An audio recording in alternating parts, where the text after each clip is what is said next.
الحمد لله الذي بنعمته تتم الصالحات والحمد لله على كل حال وأشهد أن لا إله إلا الله وحده لا شريك له وأشهد أن محمدا عبده ورسوله اللهم صل وسلم وبارك على عبدك ورسولك نبينا سيدنا محمد وعلى آله وأصحابه ومن تبعهم بإحسان إلى يوم الدين أما بعد فيا عباد الله أوصي نفسي وإياكم بتقوى الله وطاعته فقد فاز من اتقى يقول الله تبارك وتعالى يا أيها الذين آمنوا اتقوا الله وقولوا قولا سديدا يصلح لكم أعمالكم ويغفر لكم ذنوبكم ومن يطع الله ورسوله فقد فاز فوزا عظيما. Kaifa halukum? Apa kabar jemaah sekalian? Ibu-ibu, bapak-bapak. Alhamdulillah. Alladzi bi ni'matihi tatimmus shalihat. Kaum muslimin dan muslimat rahimani wa rahimakumullah. Di awal pagi di bulan Ramadan yang penuh keberkahan ini, apalagi di dalam majelis ilmu di masjid yang kita cintai, yang Allah semoga memuliakan hamba-hambanya yang berada di dalamnya, Masjid Nurul Islam. Mari kita berdoa kepada Allah dengan banyak bermohon limpahan ampunan, rahmat, kebaikan dan keselamatan dunia dan akhirat untuk diri kita, keluarga kita, anak keturunan kita, kaum muslimin dan muslimat dimanapun berada. InsyaAllah doa-doa kita diijabah oleh Allah. Doa yang dipanjatkan di waktu yang mustajab ketika dalam keadaan berpuasa di bulan Ramadan yang penuh dengan keberkahan. Rabbana ighfir lana wa li ikhwanina alladhina sabaquna bil iman wa la taj'al fi qulubina ghillan lil ladzina amanu Rabbana innaka ra'ufur rahim. Rabbana ighfir lana wa liwalidina wa lil mu'minina yawma yaqumul hisab. Rabbana hab lana min azwajina wa dhurriyyatina qurrata a'yun waj'alna lil muttaqina imama. Rabbana atina fid dunya hasanah wa fil akhirati hasanah wa qina 'adzaban nar. Allahumma ati nufusana taqwaha وزكها أنت خير من زكاها أنت وليها ومولاها. اللهم إنا نعوذ بك من علم لا ينفع ومن قلب لا يخشع ومن نفس لا تشبع ومن دعوة لا يستجاب لها. ربنا زدنا علما. اللهم إنا نسألك علما نافعا ورزقا طيبا وعملا متقبلا. اللهم أنت ربنا فارزقنا الاستقامة وحسن الخاتمة. يا مقلب القلوب ثبت قلوبنا وقلوب المؤمنين على دينك. يا مصرف القلوب صرف قلوبنا وقلوب المؤمنين على طاعتك. اللهم بارك لنا في جميع الشهور ووفقنا في رمضان لما تحب وترضى من الأقوال والأفعال الظاهرة والباطنة. اللهم أصلح لنا ديننا الذي هو عصمة أمرنا وأصلح لنا دنيانا التي فيها معاشنا وأصلح لنا آخرتنا التي فيها معادنا واجعل الحياة زيادة لنا في كل خير واجعل الموت راحة لنا من كل شر. اللهم أصلح ولاة أمورنا ووفقهم لما تحب وترضى. اللهم آتنا في الدنيا حسنة وفي الآخرة حسنة وقنا عذاب النار. وصلى الله وسلم على سيدنا محمد والحمد لله رب العالمين. Semoga Allah Subhanahu wa taala berkenan untuk mengabulkan seluruh doa-doa kita. Amin ya rabbal alamin. Kaum muslimin dan muslimat rahimani wa rahimakumullah. Hari ini kita telah memasuki hari yang keberapa dari bulan Ramadan? Hari yang ke-10. Alhamdulillah. Kita berada di 10 hari, yakni genap di 10 hari pertama bulan Ramadan yang penuh dengan keberkahan. Dan insyaallah kita semua digolongkan oleh Allah Subhanahu wa taala termasuk hamba-hambanya yang semangat memuliakan, mengagungkan bulan Ramadan, tamu agung yang Allah hadirkan kepada kita di tahun ini. Dan insyaallah kita juga dipertemukan oleh Allah di tahun-tahun berikutnya. Amin ya rabbal alamin. Maka wajib bagi kita bersyukur jamaah sekalian rahimani wa rahimakumullah atas nikmat umur dan kesempatan yang Allah berikan kepada kita. Oleh karenanya saya mengingatkan kepada kita semua, khususnya al-faqir, umumnya para jamaah sekalian,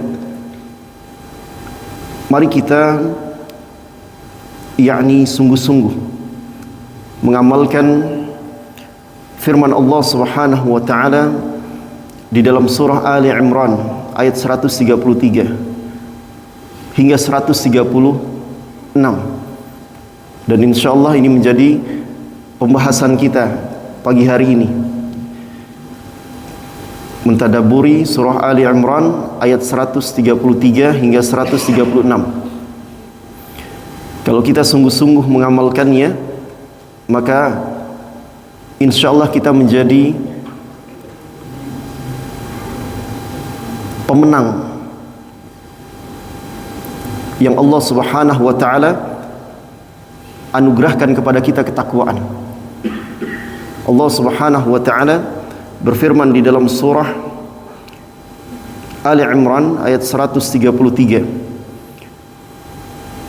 A'udzu billahi minasyaitonir rajim. وَسَارِعُوا إِلَى مَغْفِرَةٍ مِّن رَّبِّكُمْ وَجَنَّةٍ عَرْضُهَا السَّمَاوَاتُ وَالْأَرْضُ أُعِدَّتْ لِلْمُتَّقِينَ الَّذِينَ يُنفِقُونَ فِي السَّرَّاءِ وَالضَّرَّاءِ وَالْكَاظِمِينَ الْغَيْظَ وَالْعَافِينَ عَنِ النَّاسِ وَاللَّهُ يُحِبُّ الْمُحْسِنِينَ وَالَّذِينَ إِذَا فَعَلُوا فَاحِشَةً أو ظلموا أنفسهم ذكروا الله فاستغفروا لذنوبهم ومن يغفر الذنوب إلا الله ولم يصروا على ما فعلوا وهم يعلمون أولئك جزاؤهم مغفرة من ربهم وجنات تجري من تحتها الأنهار خالدين فيها ونعم أجر العاملين. Kaum muslimin dan muslimat rahimani wa rahimakumullah, ayat 133 surah Ali Imran, Allah menyebutkan dua perintahnya kepada hamba-hamba yang beriman, kepada hamba-hambanya yang kelak Allah Subhanahu wa taala masukkan mereka ke dalam surga, diselamatkan dari azab neraka, dimasukkan ke dalam surga karena ampunan dan rahmat Allah Subhanahu wa taala, disebabkan ampunan dan rahmat Allah Subhanahu wa taala. Ampunan dan rahmat Allah Subhanahu wa taala ini lebih baik dari seluruh harta yang dikumpulkan oleh manusia, segala hal yang diraih oleh manusia di dunia. Allah Subhanahu wa taala berfirman di dalam surah Ali Imran ayat 157, la maghfiratum minallah wa rahmatun khairum mimma yajma'un. Sungguh ampunan, maghfirah dari Allah dan rahmat dari Allah lebih baik dari segala yang mereka kumpulkan di dunia. Apapun yang dikumpulkan, yang dimiliki, yang dititipkan oleh Allah kepada manusia di dunia tidak bisa dibandingkan dengan ampunan dan rahmat Allah. Maka jamaah sekalian rahimani wa rahimakumullah, Allah Subhanahu wa taala di ayat yang mulia ini menyuruh kepada hamba-hambanya yang beriman yang pertama, wasari'u ila maghfiratin min rabbikum, dan bersegeralah kalian hamba-hambaku yang beriman meraih maghfirah. Apa maghfirah? Ampunan dari Rabb kalian, dari Allah Subhanahu wa taala. Perintah Allah yang pertama kepada orang-orang yang beriman agar mereka bersegera untuk meraih ampunan dari Allah Subhanahu wa taala. Apa maksudnya? Dijelaskan oleh para ulama, para mufassirin, di antaranya Al-Hafidz Ibnu Katsir rahimahullah taala dan selainnya rahimahumullah. Kita diperintahkan oleh Allah untuk al-mubadarah ila fi'lil khairat, bersegera untuk melakukan segala bentuk ketaatan kepada Allah. Jangan menunda, jangan mengulur-ngulur, apalagi di bulan Ramadan yang penuh dengan kemuliaan, penuh dengan keagungan, penuh dengan keberkahan ini. Jauhkan kalimat nanti. Katakanlah setelah tarawih. Ini nasihat untuk diri al-faqir, umumnya kita semua. Setelah tarawih ada waktu, katakanlah 1 jam sebelum tidur, Nabi SAW di setiap malam bulan Ramadan itu didatangi oleh malaikat Jibril alaihi salam. Malaikat Jibril membacakan Al-Quran kepada Nabi SAW. Lalu kita ucapkan kalimat nanti. Nanti baca Al-Qurannya.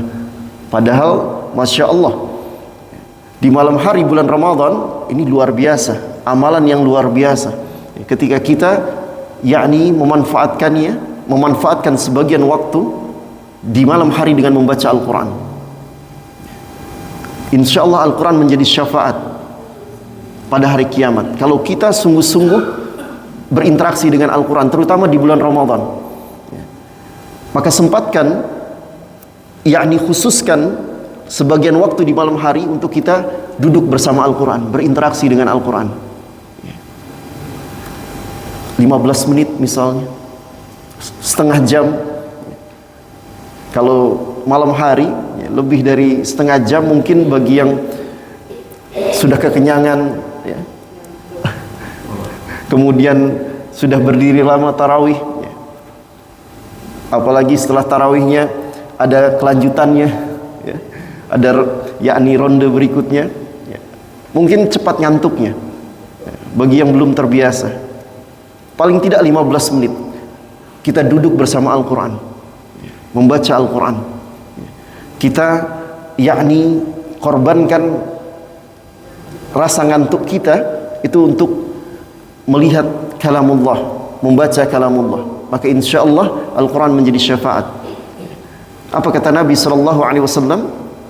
Hadis riwayat Imam Muslim, Iqra'ul Quran fa innahu ya'ti yaumal qiyamah syafi'an li ashabi.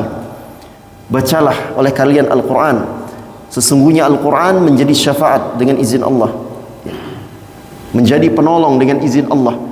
Untuk siapa? Untuk para sahabatnya. Para sahabatnya ini adalah orang-orang yang Masya Allah dekat dengan Al-Quran, berinteraksi dengan Al-Quran. Maka jamaah sekalian, kita kembali ke perintah Allah yang pertama, untuk kita bersegera melakukan berbagai ketaatan kepada Allah, khususnya di bulan Ramadan, umumnya di seluruh bulan. Kenapa? Karena ampunan Allah Subhanahu wa taala ini bisa diraih dengan dua keadaan. Ampunan Allah ini bisa diraih oleh seorang hamba dengan dua keadaan. Pertama, fi'lul khairat, dengan kita melakukan berbagai ketaatan kepada Allah.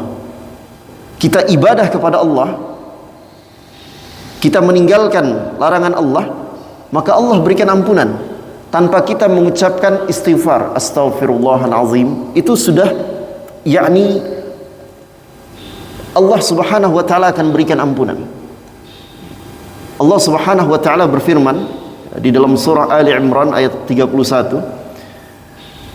Di pertengahan ayatnya Allah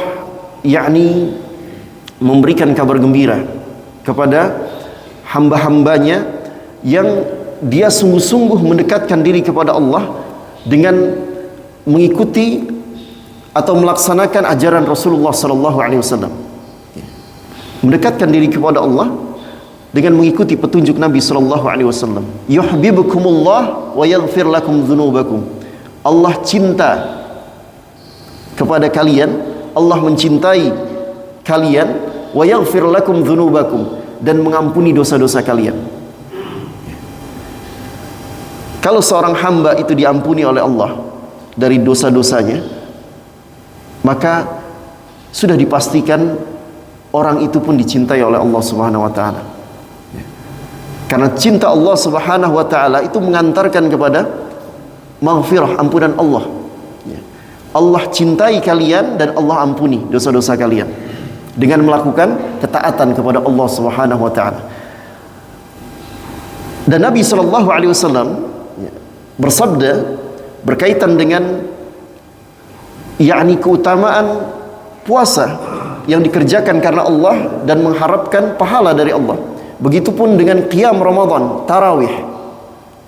Kenapa disebut tarawih, jamaah sekalian? Tarawih ini jamak dari tarwihah. Kenapa disebut tarawih? Dijelaskan oleh para ulama, ada jeda setelah 4 rakaat tarawih itu dilakukan. Jadi tidak langsung bangkit ke 2 rakaat berikutnya. Katakanlah dilakukan 2 rakaat. Setelah sholat isya, kemudian ba'diyah, kemudian dimulai dengan tarawih. Dilanjutkan dengan tarawih. 2 rakaat salam, 2 rakaat salam, ada jeda, istirahat. Mungkin 10 menit misalnya istirahatnya. Ada yang mau ke toilet, ada yang mau ngantuk, ngopi dulu, minum dulu, selonjoran dulu misalnya, atau dimanfaatkan untuk katakanlah memberikan nasihat misalnya. Nah, di Timur Tengah demikian, Pak, di Mesir. Jadi setelah 4 rakaat itu ada jeda, jadi nggak langsung bangkit. Itulah disebut dengan tarawih. Barulah kemudian 4 rakaat berikutnya dikerjakan, 2 rakaat sebelum witir, istirahat lagi 10 menit, 5 menit misalnya. Dan demikian sifat salat malam Rasulullah sallallahu alaihi wasallam, sehingga disebut dengan tarawih. Nah, alhamdulillah. Kalau di Indonesia umumnya ekspres ya. Langsung, nggak ada jeda, langsung. Masya Allah, semangat luar biasa. Alhamdulillah. Tidak ada masalah ya, tidak berefek kepada dicatatkan sebagai keburukan atau dosa, tidak.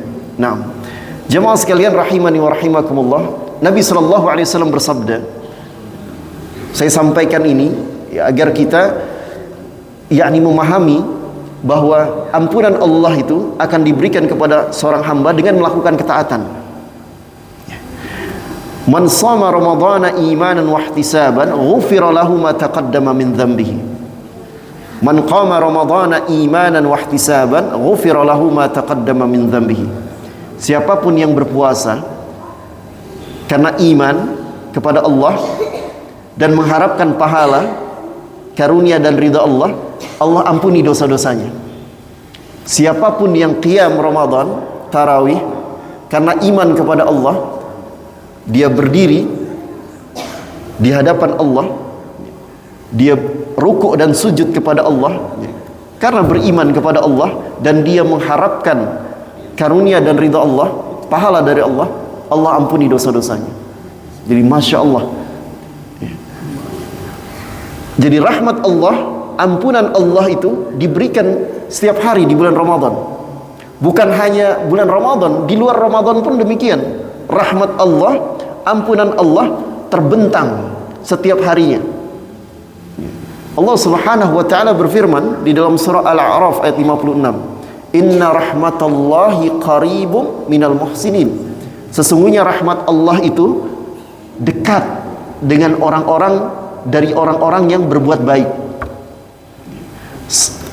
Selama kita jalani hari-hari baik di bulan Ramadan maupun di luar Ramadan dengan melakukan ibadah kepada Allah, melakukan ketaatan kepada Allah, sebagai hamba kita termasuk hamba yang baik di dalam beribadah kepada Allah, ikhlas, mengikuti petunjuk Nabi-Nya sallallahu alaihi wasallam, dan baik yakni kepada sesama manusia, berakhlak mulia, maka rahmat Allah itu akan diberikan kepada kita.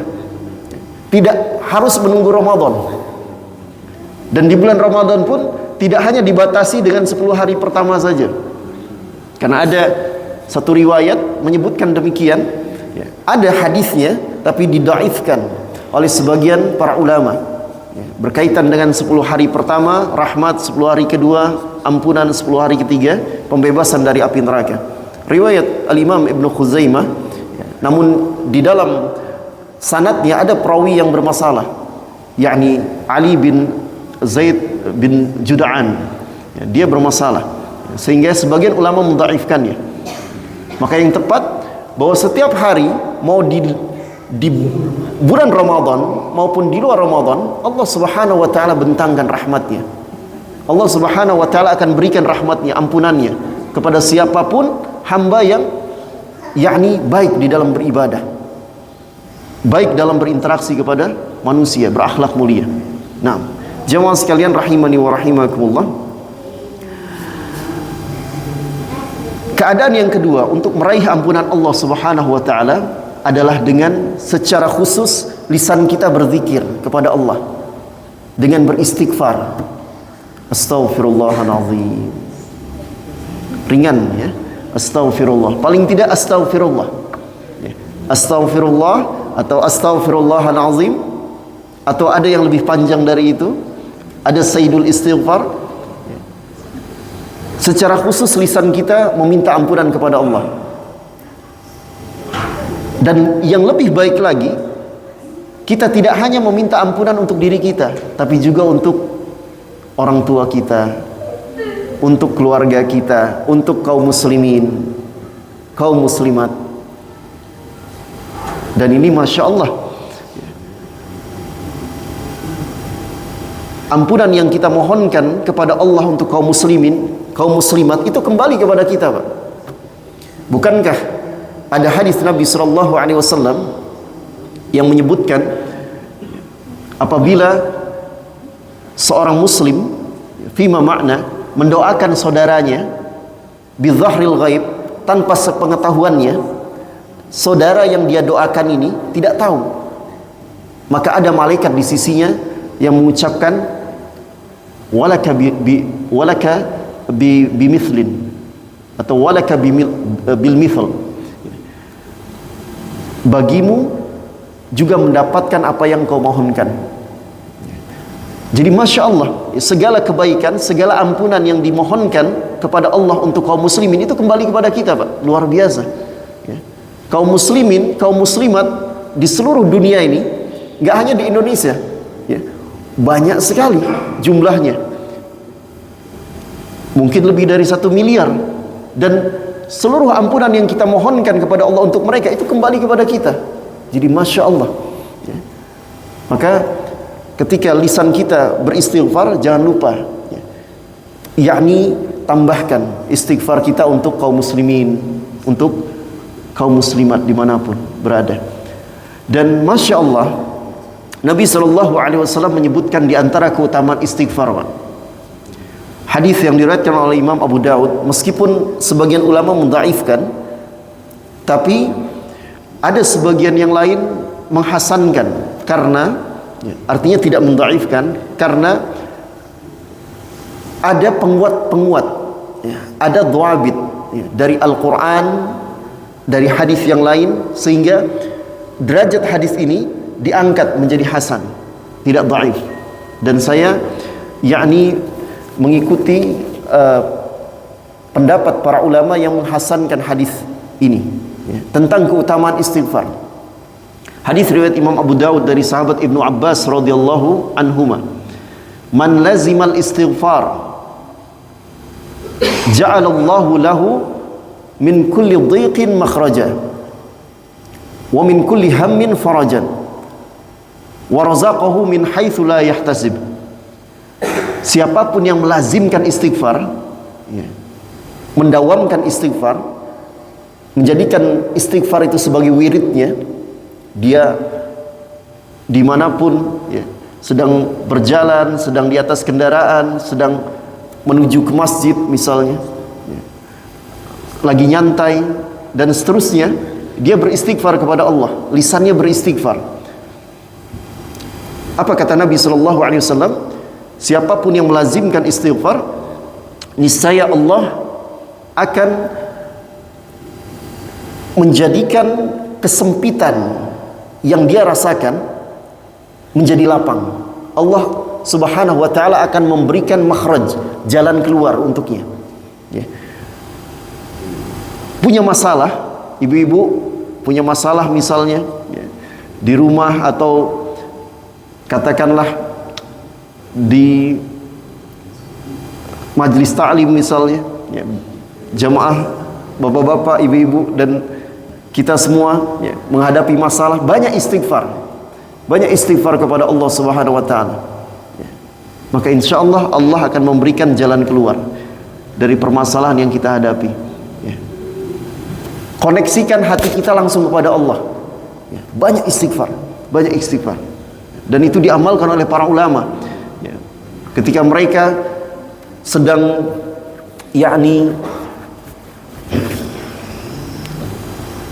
mengkaji ilmu, lalu terhalang untuk katakanlah mendapatkan solusi, mereka beristighfar kepada Allah sebanyak-banyaknya, dan Allah berikan makhraj, jalan keluar. Allah berikan kemudahan untuk mendapatkan solusi dari permasalahan yang sedang dikaji. Ini Masya Allah.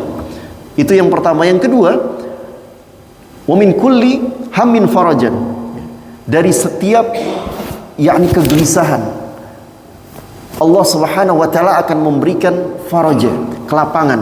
Allah akan memberikan kelapangan dari kesempitan, kegelisahan yang sedang dihadapi. Lagi galau misalnya, lagi gundah gulana, banyak istighfar kepada Allah Subhanahu wa ta'ala. Allah akan lapangkan hatinya. Allah akan berikan kelapangan pada dadanya. Yang ketiga, wa razaqahu min haitsu la yahtasib. Allah akan berikan rezeki dari arah yang tak disangka. Katakanlah misalnya sedang nganggur, banyak istighfar kepada Allah sambil ikhtiar. Sedang banyak hutang misalnya, banyak istighfar kepada Allah tapi sambil ikhtiar, gitu ya. Ikhtiarnya jangan kemudian menempuh hal yang diharamkan, minjem ke rentenir misalnya kan, ke bank konvensional yang kemudian bunganya itu bukan buah dari istighfar. Banyak istighfar tapi lakukan ikhtiar hal-hal yang diridhai oleh Allah Subhanahu wa ta'ala, yakin dengan pertolongan Allah. Jadi maghfirah, ampunan Allah tadi didapat dengan dua keadaan. Pertama, dengan melakukan berbagai ketaatan kepada Allah. Yang kedua, dengan beristighfar kepada Allah. Nabi SAW bersabda, "Fatuba liman wajada fi sahifati istighfaran katsira." Sungguh beruntung orang ketika di akhirat mendapati buku catatan amalnya itu dipenuhi dengan istighfar kepada Allah Subhanahu wa ta'ala. Dia beruntung. Kalau orang itu beruntung di akhirat, maka tentu Allah berikan keberuntungan padanya di dunia. Dengan tiga keadaan tadi, asalkan dia betul-betul yakin kepada Allah Subhanahu wa ta'ala, dan insya Allah diwafatkan dalam keadaan husnul khatimah. Nah, dan semoga kita semua diberi husnul khatimah oleh Allah Subhanahu wa ta'ala. Amin ya rabbal alamin. Dan yang terbaik di bulan Ramadan ini, jamaah sekalian, di antara keadaan puasa yang paling baik dilakukan oleh seorang hamba adalah mereka yang menjadikan lisannya basah, selalu basah dengan zikir kepada Allah. Itu diantara keadaan puasa yang terbaik dilakukan oleh seorang hamba. Kenapa demikian? Karena Allah Subhanahu wa taala di dalam hadis qudsi menyebutkan kullu amal ibni adam lahu illa as-siyam wa ana ajzi bih. Was-siyam junnah. Fa idza kana yawmu shaumi ahadikum fala yarfuth wala yaskhab. Fa in sabahu ahadun aw qatalahu falyaqul inni shaim. Lis-shaim farhatan yafrahuhuma idza aftara fariha bi fitrihi wa idza laqiya rabbahu fariha bi shaumihi. Wala khulufu famis shaim atyabu 'inda Allah min rihil misk. Muttafaqun alaih atau kama qala sallallahu alaihi wasallam. Setiap amalan manusia baik dan buruk itu sudah ditetapkan yakni balasannya oleh Allah Subhanahu wa taala. Berbuat baik dilipat gandakan menjadi 10 kebaikan. Kalau Allah berkehendak menjadi 700. Kalau Allah berkehendak bisa lebih dari 700 kali lipat. Kecuali puasa, kata Allah Subhanahu wa taala di dalam hadis qudsi. Karena sesungguhnya puasa itu milikku, aku sendiri yang akan membalasnya. Ini kembali kepada kualitas orang yang berpuasa. Nah, di antara kualitas yang bisa yakni menghadirkan atau meraih pahala yang begitu banyak dari Allah Subhanahu wa taala, tidak ada hitungannya. Kata Nabi sallallahu alaihi wasallam, apabila salah seorang di antara kalian berpuasa, jangan berkata kotor, jangan berkata buruk, kata Nabi. Jangan berteriak-teriak. Berteriak-teriak yakni menahan emosi. Ya, meskipun dia bisa meluapkannya, tapi dia yakni menahan emosinya. Ya, dia memaafkan orang yang berbuat kesalahan kepadanya, berbuat zalim kepadanya. Ya. Kata Nabi sallallahu alaihi wasallam, apabila ada salah seorang di antara manusia yang mencelanya atau yakni menyulut emosinya, ya, memeranginya, ini bahasa hadisnya memeranginya, maksudnya menyulut emosi, ya, dia terus didesak untuk marah, maka hendaklah dia mengatakan inni shaim, aku sedang berpuasa. Katakan kepada dirinya sendiri, ya, maupun kepada orang yang mengganggunya itu, inni shaim, aku sedang berpuasa. Ya, tapi bukan berarti dilanjutkan perkataannya, misalnya ya, kita tunda, jangan sekarang, nanti habis buka misalnya. Ya, kalau mau ribut habis buka, ya enggak gitu juga. Ya, jadi inni shaim, ingatkan kepada dirinya, aku sedang berpuasa. Ya. Lisanku dituntut untuk berpuasa, anggota tubuhku dituntut untuk berpuasa. Apa kata Nabi sallallahu alaihi wasallam? Orang yang saum itu mendapatkan 2 kebahagiaan. Pertama, kebahagiaan ketika berbuka, dan kebahagiaan ketika berjumpa dengan Allah Subhanahu wa taala. Ini menunjukkan amalan puasa ini amalan yang spesial, jemaah sekalian. Ya. Amalan yang insya Allah yakni menjadi sebab dia diberikan limpahan rahmat Allah Subhanahu wa taala. Ya. Sehingga Allah Subhanahu wa taala ya, kelak di akhirat akan memberikan yakni puncak kenikmatan setelah dia dimasukkan ke dalam surga. Apa itu? Yakni memandang Allah Subhanahu wa taala. Wujuhu yawma idzin nadhirah ila rabbiha nadhirah. Wajah-wajah para penghuni surga itu berseri-seri. Ya. Luar biasa, begitu bahagianya. Kenapa ila rabbiha nadhirah? Kepada Rabbnya mereka memandang. Jamaah sekalian rahimani wa rahimakumullah. Dan terakhir dikatakan oleh Nabi sallallahu alaihi wasallam, dan sungguh aroma mulut orang yang berpuasa itu lebih harum. Allah Subhanahu wa taala mengatakan, dan sungguh aroma mulut orang yang berpuasa itu lebih harum, ya, lebih baik di sisi Allah daripada minyak kasturi. Ya.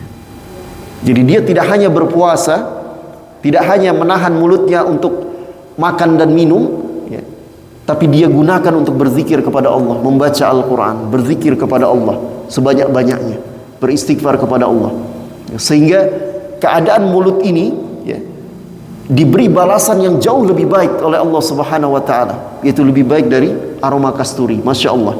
Ketika kita kelak dihisab di hadapan Allah Subhanahu wa taala, insya Allah mulut ini yang alhamdulillah Allah mudahkan kita untuk berpuasa, ketika dihisab di hadapan Allah akan mengeluarkan aroma yang lebih harum dari minyak kasturi. Naam, Masya Allah, tabarakallah. Jemaah sekalian rahimani wa rahimakumullah. Dan perintah yang kedua di dalam surah Ali Imran ayat 133, Allah perintahkan kita untuk bersegera meraih jannah, surga yang luasnya seluas langit dan bumi. Uiddat lil muttaqin, disediakan untuk orang-orang yang bertakwa, kata Allah Subhanahu wa taala. Di dalam ayat yang mulia ini, jamaah sekalian, Allah Subhanahu wa taala menyuruh kita untuk bersegera meraih surganya. Dan surga Allah Subhanahu wa taala itu tidak mungkin bisa dimasuki kecuali seorang hamba dirahmati oleh Allah Subhanahu wa taala. Artinya apa? Untuk meraih surga Allah Subhanahu wa taala itu di dunia kita harus menempuh sebabnya. Menempuh sebab agar kita mendapatkan limpahan rahmat Allah. Apa sebabnya? Apa wasilahnya? Dengan melakukan berbagai amal yang salih. Allah Subhanahu wa taala berfirman di dalam surah Al-Maidah ayat 35. Ya ayyuhalladzina amanu taqullaha wabtaghu ilaihil wasilah wajahidu fi sabilihi la'allakum tuflihun. Wahai orang-orang yang beriman, bertakwalah kepada Allah. Bentengi diri kalian dari azab Allah dengan melakukan perintah Allah, meninggalkan larangan Allah. Wabtaghu ilaihil wasilah, dan carilah al-wasilah, jalan untuk mendekatkan diri kepada Allah Subhanahu wa taala. Apa jalannya? Dengan melakukan berbagai ketaatan kepada Allah, beramal saleh.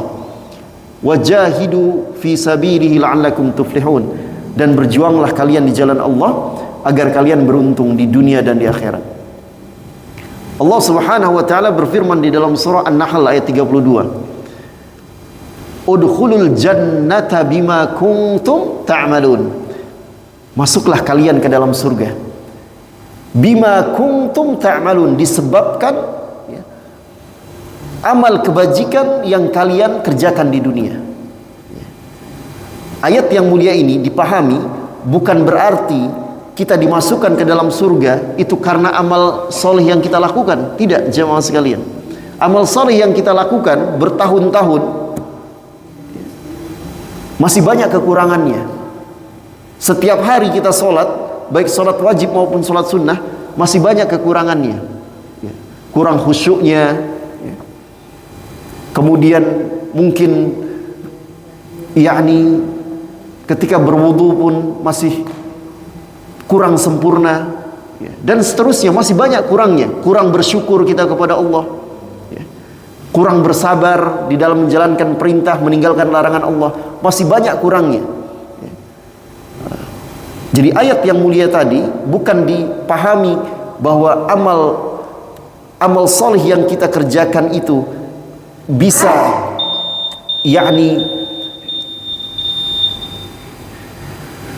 bisa dijadikan sebagai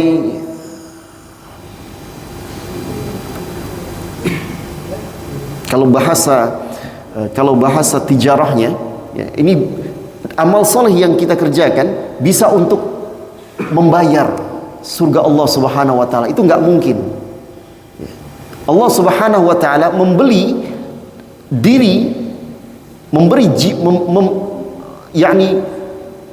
diri kita, di dalam surah At-Taubah disebutkan innallaha ashtara minal mu'minina anfusahum wa amwalahum bi anna lahumul jannah. Sesungguhnya Allah membeli diri dan harta kalian dengan surga. Ini di dalam ayat yang mulia ini Allah menyebutkan ishtara. Ishtara itu maknanya membeli, tapi kita tidak boleh menyamakan bahasa membeli Allah Subhanahu wa taala dengan yakni bahasa yang digunakan oleh manusia, ya. Karena Allah Subhanahu wa taala tidak serupa dengan makhluknya, ya. Tapi Allah mendekatkan pemahaman kita, sesungguhnya Allah itu membeli diri dan harta kita dengan surga. Jadi Allah Subhanahu wa taala, ya, memberikan surga itu, ya, kepada hamba-hambanya, ya. Dan hamba-hambanya kalau ingin mendapatkan surga Allah Subhanahu wa taala itu dengan cara menjual diri dan hartanya di jalan Allah Subhanahu wa taala, maka Allah membelinya dengan surga, ya. Nah, jadi amal salih yang dikerjakan oleh hamba-hambanya, oleh orang-orang beriman, itu sebagai wasilah, sebagai sebab utama untuk meraih rahmat Allah Subhanahu wa taala, yang dengan rahmat itu mereka dimasukkan ke dalam surga Allah Subhanahu wa taala. Jamaah sekalian rahimani wa rahimakumullah.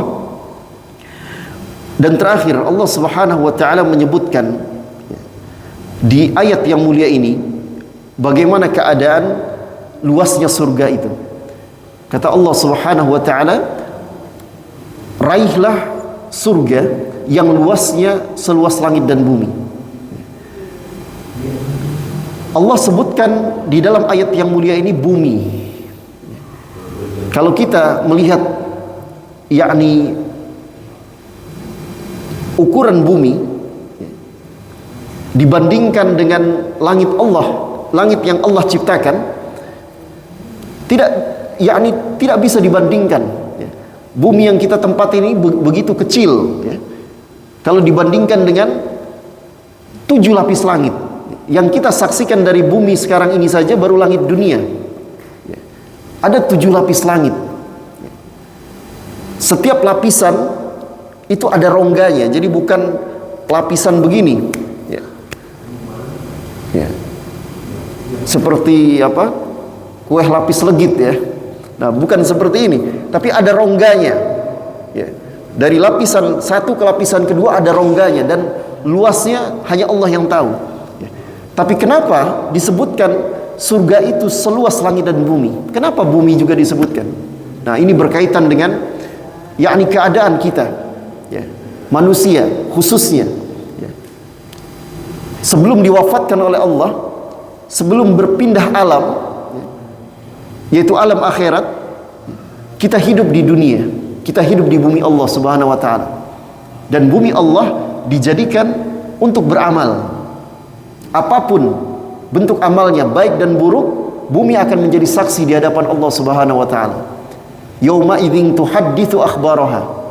Bumi akan menjadi saksi di hadapan Allah Subhanahu wa taala dengan apa yang dikerjakan.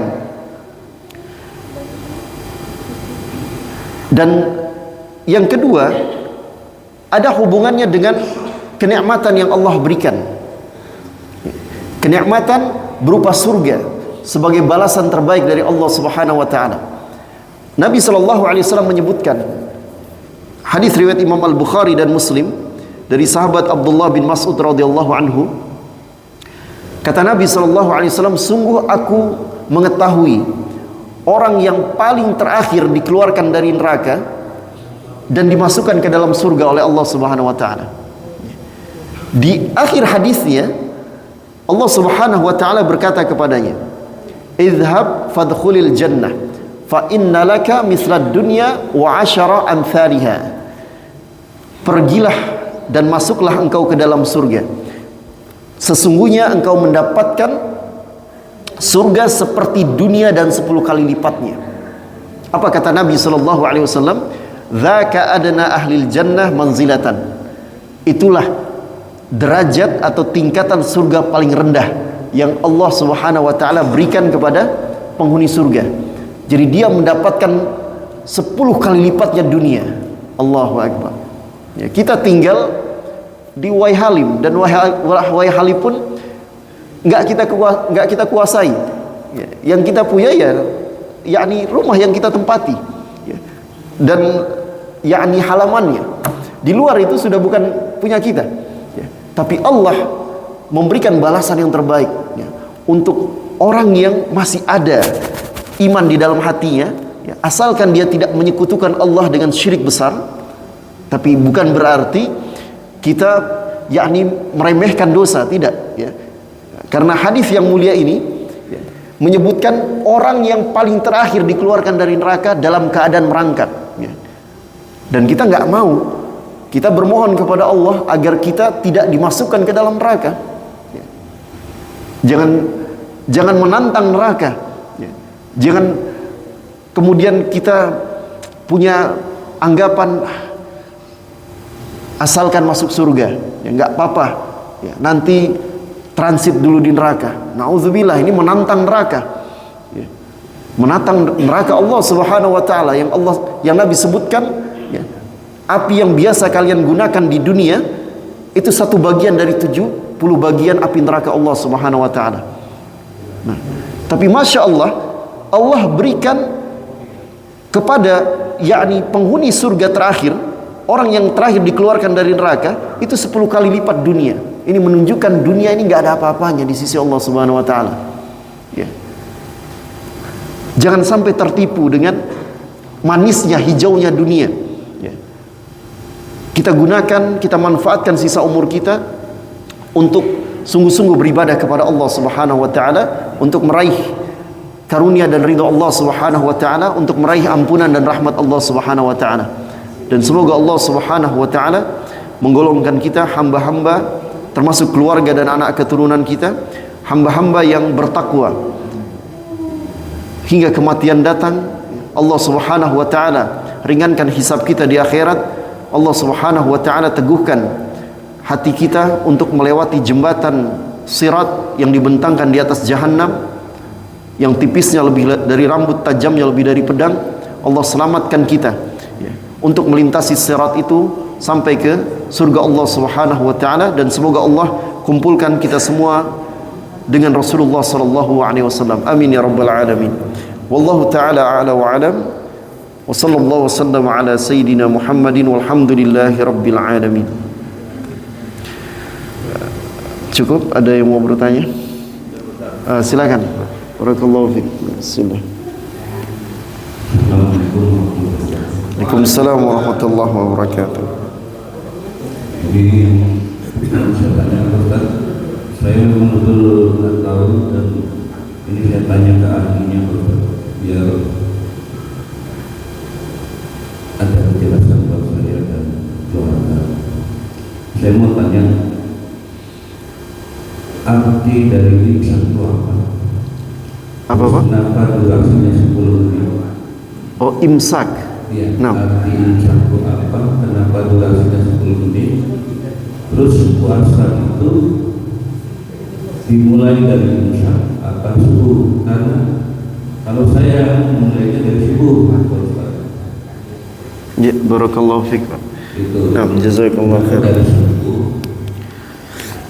Memang di sini katanya dimulai dari imsak, saya pakai subuh. Nah, Barakallahu fiik. biar ada kejelasan di antara kita, jadi saya tanyakan ke ahlinya. Begitu Ustaz. Jazakallahu khairan. Bismillah, alhamdulillah, wassalatu wassalamu ala rasulillah. Mohon izin.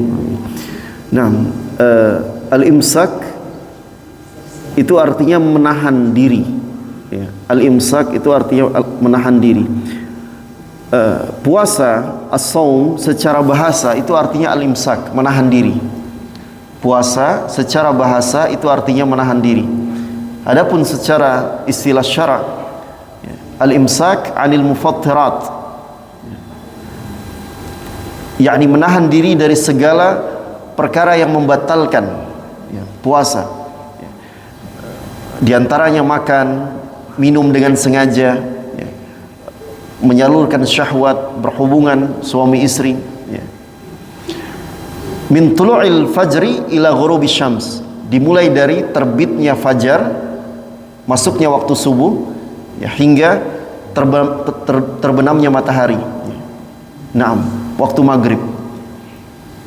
Jadi secara bahasa al-imsak itu artinya menahan diri, ya. Kemudian kalau kita menyaksikan jadwal, ditulis jadwal imsakiyah, ya Pak Kiai, ya, atau artinya jadwal waktu sholat, ya, selama bulan Ramadan, ya, termasuk yakni tertera di sana jadwal waktu imsak begitu kan, ya, 10 menit sebelum yakni azan subuh, ya, masuknya waktu subuh, ya. Wallahu alam, yakni istilah imsak di dalam kalender ini mulai berlakunya sejak kapan, ya, saya tidak tahu. Nah, artinya begini Pak,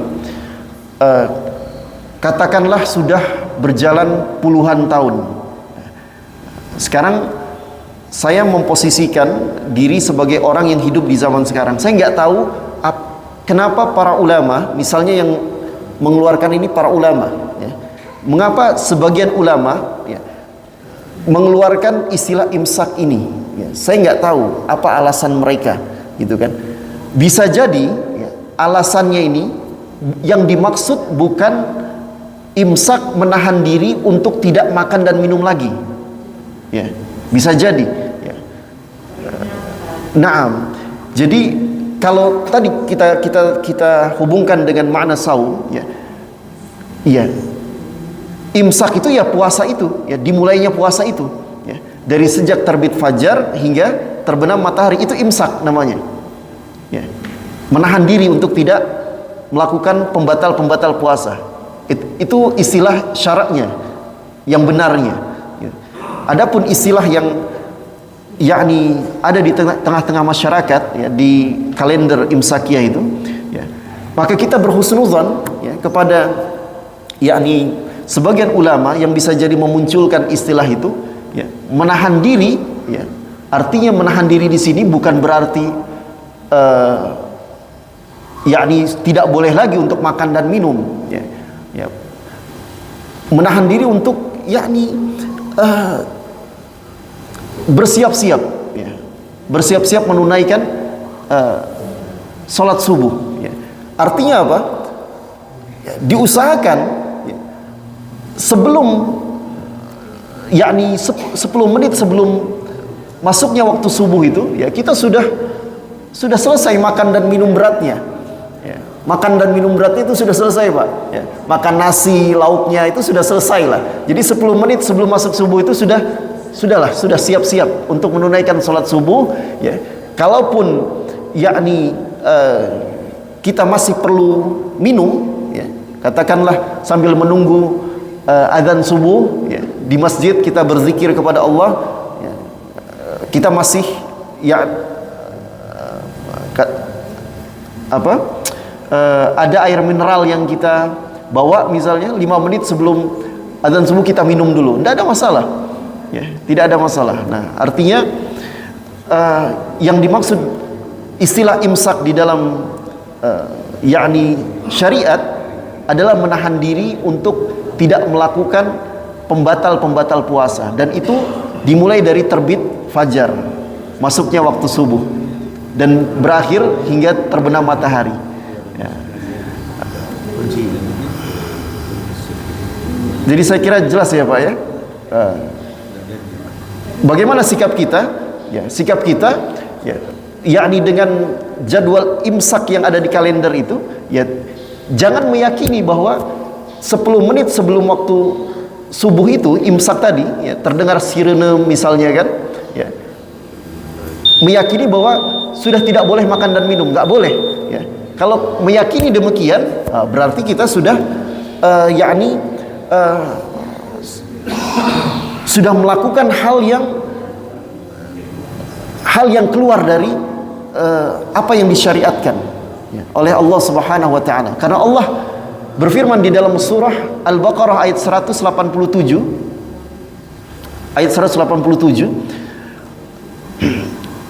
wa kulu washrabu hatta yatabayyana lakumul khaytul abyadu minal khaytil aswadi minal fajr. Makan dan minumlah kalian, ini perintah Allah, hingga, ya, nampak, ya, benang putih dari benang hitam, maksudnya hingga terbit fajar, ya. Makan dan minum hingga terbit fajar, kata Allah Subhanahu wa taala, barulah kita menahan diri, ya. Terdengar azan, ya, misalnya yakni kita sudah ambil air, ya, terdengar azan, ya, sementara kita sudah makan dan minum misalnya kan, sebelumnya, setengah jam sebelumnya sudah makan dan minum, ya. Terdengar azan sudah jangan diminum lagi. Kecuali dalam kondisi misalnya kita terbangun, Pak. Kita terbangun, ya. Sisa 1 menit lagi misalnya, ya. Kita baru ngambil air, gelas ada di tangan kita, terdengar azan, segera, yakni selesaikan hajatnya, ya. Karena dalam kondisi yang demikian. Tapi kalau sebelumnya sudah makan dan minum, ya, sudah kenyang, ya, mau nambah lagi, terdengar azan sudah jangan diminum lagi, gitu, ya. Wallahu taala a'la wa alam. Nah, mudah-mudahan jelas Pak Subroto, insyaallah.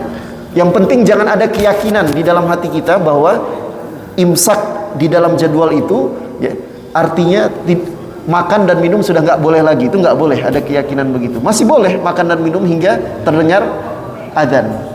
Nah, wallahu a'lam bishawab. Boleh, Pak. Ya, makan dan minum masih boleh. Wallahu a'lam.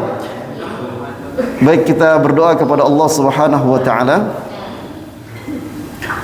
Rabbana taqabbal minna innaka antas samiul alim wa tub alaina innaka antat tawwabur rahim. Allahumma qsim lana min khashyatika ma yahulu bainana wa bain ma'asik wa min ta'atika ma tuballighuna bihi jannatak wa min al-yaqini ma tuhawwinu bihi alaina musibatid dunya wa matti'na bi asma'ina wa absarina wa quwwatina ma ahyaytana waj'alhu al-waritha minna waj'al tha'rana 'ala man zalamana wansurna 'ala man 'adana wa la taj'al musibatana fi dinina wa la taj'al ad-dunya akbar hammina wa la mablagha 'ilmina wa la tusallit 'alaina man la yarhamuna wa sallallahu wasallam ala sayyidina Muhammadin walhamdulillahi rabbil alamin. Subhanakallahumma wa bihamdika asyhadu an la ilaha illa anta astaghfiruka wa atubu ilaik. Assalamualaikum warahmatullahi wabarakatuh.